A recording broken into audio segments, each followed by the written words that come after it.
Hello my YouTube family, आप लोगों को मेरे चैनल में फिर से स्वागत है गाइस। तो गुड मॉर्निंग और सुबह का टाइम है। तो सुबह सुबह 7 बज रहे हैं। 7 बजे उठ के बैठे हैं। कब से ही उठे हैं, 5 बजे से उठे हैं। नींद ही नहीं लग रहा है, एकदम अंदर से अब मन घबरा रहा है। घर का पूरा फैमिली था लो तो घर में अच्छा लग रहा था, रौनक था। अब तो लग ही नहीं रहा कि कोई घर में है। छोटू भी नहीं आ रहा है, वो भी गुस्सा है छोटू। तो छोटू को हमने क्या किया था कि कल उसको बुलाया था, पुल्हाया हुआ था कि बाबू चलो। उसकी मम्मी को बुला के मैंने बहुत समझाया। तो वो भी कल आया था बिहार जाने के लिए, मेरे साथ जाने के लिए। लेकिन वो भी इस वक्त यहाँ रहना नहीं चाहता है। क्योंकि देखिए, जब समय किसी तरह से ख़राब हो जाती है ना, तो अपना ही रोआ, जो अपना अंग का जो होता है ना, वो भी समय से भागने लगता है डर के। तो छोटू के मम्मी आई थी और छोटू को मम्मी ही आज कितने दिन से खाना पीना भी बना रही है यहाँ। तो कल उनको भी विदाई किए और कुछ हम पैसा वगैरह अपने से दे दिए कि भाई आप रखिए। तो खुश हो गई थी। लेकिन छोटू को बुलाया तो छोटू बोला कि हम भले आपके साथ चलेंगे सिवान, अभी यहाँ नहीं रहेंगे। और जाहिर सी बात है कि ये लोग अस्थिर है नहीं। किसी किस्सा है ना कि देखिए, आप अपने खाओ ना खाओ, आदमी जन को रखी हो तो उसको तो खिलाना पड़ेगा भाई। अपने बेटा से बढ़ के दूसरे को माना जाता है, अपने से बढ़ के दूसरे को किया जाता है, तब कोई आके सटता है किसी में। और एक बात आप लोग जानते हैं, आप लोग कहते थे ना कि आप ऐसे बोलती हैं कि हमारा पट्टी पट्टीदार ऐसा है। लेकिन देखिए, एक फ़ोन की थी, हम एक फ़ोन किए थे तो मेरा गांव से, मेरा घर से सारे लोग, अभी जिसको नहीं किए हैं ना, वो लोग बोल रहा था कि आप काहे नहीं बोली, हम लोग आते। लेकिन भीड़ बिटोरने से कोई फ़ायदा नहीं है। हम सोचे थे घर का शांति का पूजा है तो 2-4 जन घर का आ जाएंगे तो अच्छा लगेगा। और इस समय रंजना हम लोग को साथ खड़ी है और हमको सब समझ में आता है। हम पहले भी आप लोग को बोले हैं, वीडियो मेरा देखिएगा लो, हम कोई बात छुपाते नहीं हैं।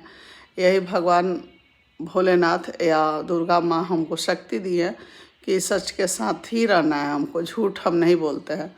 और झूठ बोल देते हैं ना तो हमको खुद अपने मन में गिलानी होता है, लगता है कि कैसे ये सब बात मेरे मुंह से निकल गया है। तो हम इसीलिए जो भी बात होता है वो हम सच ही बोलते हैं। पहले भी बहुत बार वीडियो में बोले हैं कि हमारे बेटे लोग जो करते हैं, हमारी बहुएं ठीक हैं। और प्रिंस के थोड़ा सा बहकाने से रंजना का भी बिहेवियर चेंज हो गया था बीच में। नहीं तो जब शादी करके रंजना आई थी तो सब लोग, आप लोग भी हमको कमेंट करते थे कि बहुत रंजना रंजना कर रही हैं, एक दिन रंजना आपको ऐसा करेगी कि आप समझ जाइएगा। लेकिन क्या करेंगे, बहू है, बेटी गलत करेगी तो उसको भी बर्दाश्त करना है, बहू को भी सहना है।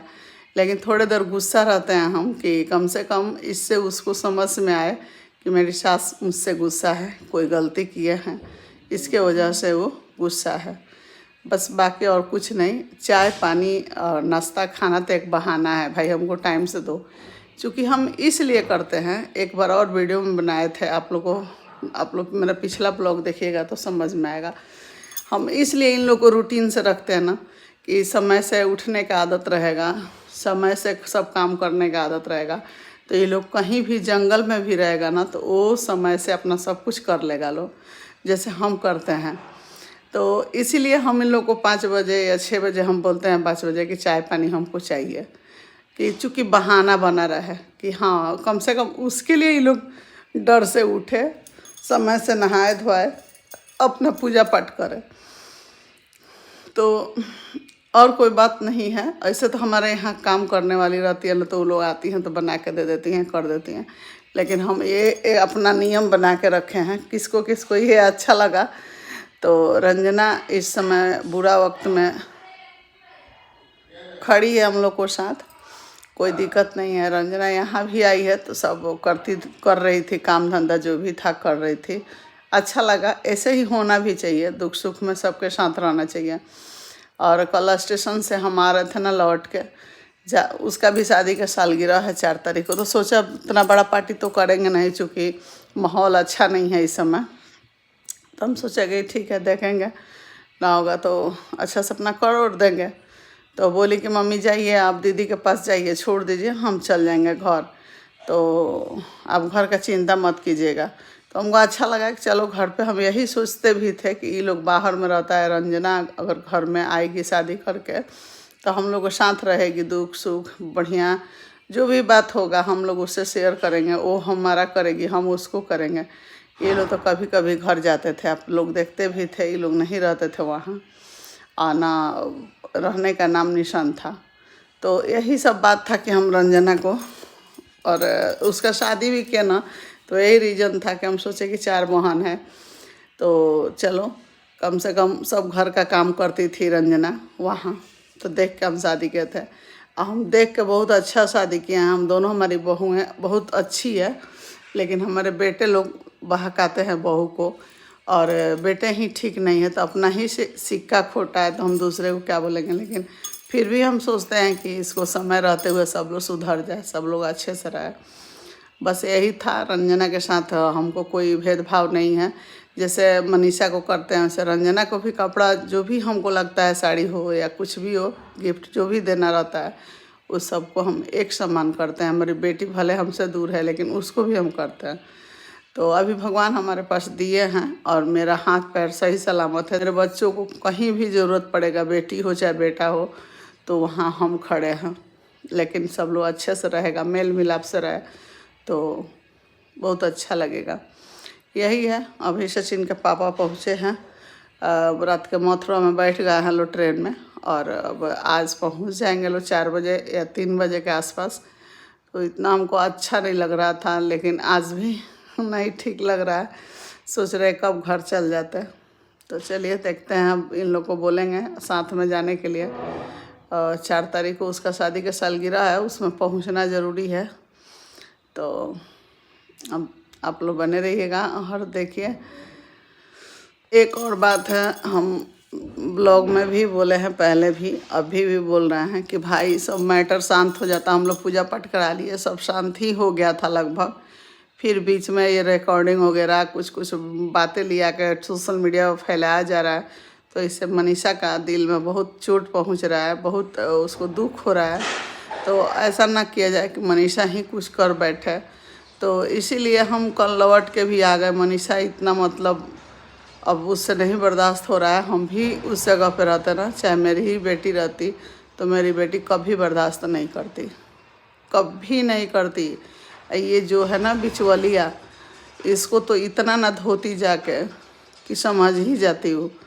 लेकिन भाई हम तो यही बोलेंगे कि हम इतने अच्छे कर्म किए थे तो हमको इस समय इस फल मिल रहा है, भोग मिल रहा है बेटा लोग के नाम से। जो भी लोग हमको ताने मार रहे हैं, और आप एक दूसरे को घर में किसी पत्नी को या पति को अलग करने की कोशिश करके बदनाम करके, तो आपके बच्चों के साथ क्या होगा आप ये नहीं जान रही हैं कि आपके बच्चों को क्या होगा। तो कोई काट पीट के रखा ही नहीं है, और अच्छे से अपना जो भी बनाना है बनाना चाहिए। कल मोनिका जी का लाइव हम डाई हैं इस मैटर के लेकर। मोनिका जी शुरू से जैसे हम लोग बात जब से किए हैं उनसे, तब से हम लोग को हमको पूरा भरोसा है, और मोनिका जी हमको अपनी माँ के जैसी समझ रही हैं, और मुझे बहुत सांत्वना भी दे रही हैं। बोले हैं कि आंटी आप सोचिए मत, अब घबराइए मत, जो भी होगा हम हैं ना। तो ये होती हैं बेटी और ये होती हैं औरत। एक दूसरे का दर्द ना समझे तो औरत नाम का कोई मतलब ही नहीं होता है। देखिए हर चीज़ पैसा ही नहीं होता है, हर चीज़ अपना ये नहीं होता है। थोड़ा सा कि कोई आदमी दूसरा भी खुश होता है ना, तो अपना भी खुशी मिलती है। तो बस अब हम चाहते हैं कि अब ये सब लफड़ा ठीक हो जाए। अब जो समय आएगा तो फिर समय के हिसाब से ये सब ख़त्म हो जाए, लेकिन थमने का नाम ही नहीं ले रहे हैं लोग। तो एक एक पिन मार रही हैं उधर से, और इधर रिएक्ट मनीषा पे हो रहा है। मनीषा सबसे ज़्यादा इससे रिएक्ट कर रही है। मनीषा को लग रहा है कि हम मर जाते तो अच्छा रहता। हम हालांकि वो कहीं शादी ब्याह करने वाली नहीं है, छोड़ के जाने वाली नहीं है। सब लोग बोलते हैं ना कि छोड़ दो सचिन को, जाओ यहाँ से, लेकिन वो नहीं जाएगी। क्यों जाएगी? वो देख रही है कि भाई ये जो घर है ना, हाँ प्रीति जी कल ब्लॉग बनाई है, तो वो बोली थी कि आप अपना पूरा जो भी प्रॉपर्टी का है वो आधा करके अपना बहू के नाम से कर दीजिए। तो देखिए सब कुछ उसी का है। ये घर मनीषे के नाम से है या मेरा भी प्रॉपर्टी होगा जो भी है, तो अगर उसको अपना बेटी या बेटा मान लेंगे तो सब कुछ उसी का है। अब कहने के माने है कि कोई धन, कोई संपत्ति, कोई कुछ काम नहीं आता है। जब तक पति साथ नहीं देना तो सब माटी के बराबर है। ये धन दौलत, सोना चांदी, गहना गुड़िया, कपड़ा लता सब मिट्टी है। वो धन का कोई मतलब ही नहीं होता है। और जब बुद्धि बंद हो जाता है ना काम करना, तो उस आदमी को, सामने वाला आदमी को भी पता नहीं चलेगा कि ये धन है तो क्या होगा, ये प्रॉपर्टी है तो क्या होगा। वो तो सोचेगा कि छोड़ो ना, हम फिर कर लेंगे। ये सब नहीं, लेकिन हाँ आपका भी कहना जायज़ है कि अगर वो ऐसा कर रहा है तो उसको अपने, हम भी, आप जो बोले ना, हम बहुत पहले हम और सचिन के पापा सोच चुके हैं कि अगर हमारा बात नहीं मानते हैं, चाहे कुछ नहीं करेंगे, तो हम अपने प्रॉपर्टी से बेदखल करेंगे। ये हम लोग बात कर चुके हैं और हम इतना देर नहीं लगाएंगे। अगर सब सही हो जाता है, सब कुछ ठीक है, तो कोई दिक्कत नहीं है। नहीं तो हम तो शुरू से ही हम ये बात बोले हैं कि भाई जो मेरे बात नहीं समझेगा उसको तो कोई हक ही नहीं है। अभी तक ना कुछ दिया लोग, ना किया लोग, ना कुछ, बिना मतलब के हम लोग को इससे में पीसा जा रहा है। अगर पूरे समाज के सामने झुकाया जा रहा है तो ये सही बात नहीं है, बहुत गलत है।